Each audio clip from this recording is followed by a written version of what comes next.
Welcome back, guys. We are going to be continuing talking about more horror movies. We are actually going to be talking about Jeepers Creepers 2. Now, again, for those of you that have not seen this film, I do highly recommend you watch this film, especially if you watch the first one. To me, this is a classic. There was a lot of issues behind the scenes, with the creator Victor Salva, but I'm not going to get into that. Now, I will say, from the entirety of this film, this does go into kind of a sequel slash whatever else that goes into the franchise. So this pretty much starts off around the same time frame of what happened in the first one. Of you got these kids that are on a team. Again, I'm not sure if it was a running team or if it was a basketball team, but what we have is a bunch of these ones that are coming back from a game, and they get stranded on a road where they get terrorized by the Creeper. Now, the Creeper is the one that does mess up their bus to where they cannot move or go anywhere, and then they get terrorized after, of course, that their teachers or their, I think it's like the bus driver and then the couple coaches, they get killed off, and then they have no choice but to fight off this thing themselves. Now, the second hand also is you have this father and son that's trying to hunt the Creeper as well, because in the beginning of the movie, this father's youngest son, he does get abducted by the Creeper in a cornfield.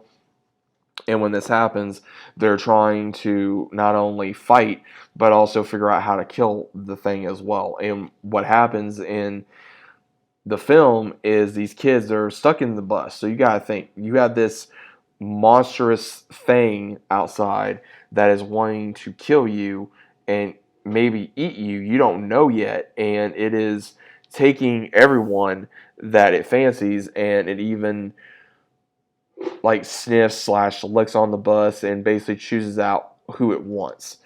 And when that happens, you see where they have to come up with the basic survival of like run, fight, or flight type of deal. And what we see in this, which was really cool, was they have to come up with different ways to try not only get off the bus, but to get, to stay on the bus and make sure that it can't get in. And then they soon realize it's wanting to trap them so it can get in. And it starts picking them off one by one at a time.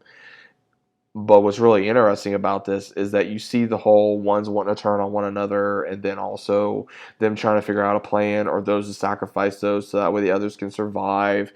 The normal stuff you would see probably within not only every horror movie, but anyone that are ones that are teenagers. Because again, sooner or later, not even teenagers, but everyone's going to turn on each other sooner or later to save their own skin. That's normally how it goes. But I will say, I think this movie was a little bit better than the first one. The reason why I say that is because I think the Creeper used more weapons, as well as it was more of like an actual predator, to where it was stalking these kids.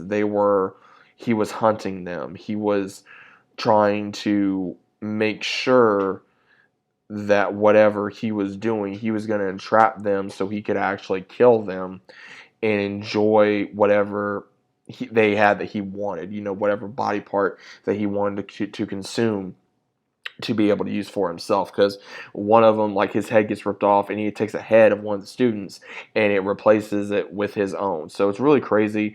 And then we see this dynamic fight between the father of the father of the one that lost his son, Jack Taggart, and he takes down the Creeper after fighting it with so many different spears that he personally built within his truck along with his son.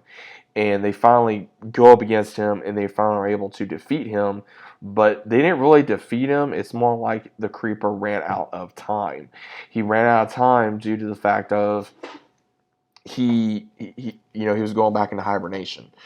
And when that happens, he's like, oh, well, it's dead. We ain't got to worry about it no more. So it's going to be kind of interesting to see at that time, it's like, okay, where exactly do we go from here?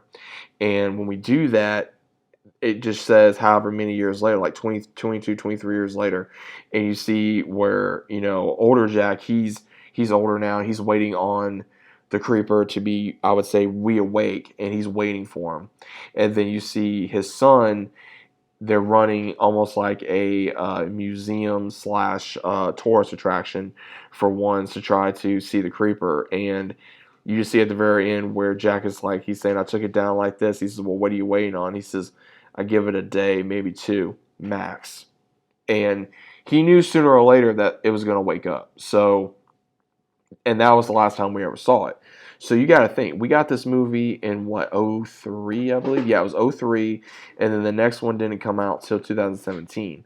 So there was a lot of a big gap of story, and they tried to reaffirm which was what on each story. So I'm kind of hoping that they are able to either redo the story or hopefully get it better. But either way, I did enjoy this movie. I think it was a good movie.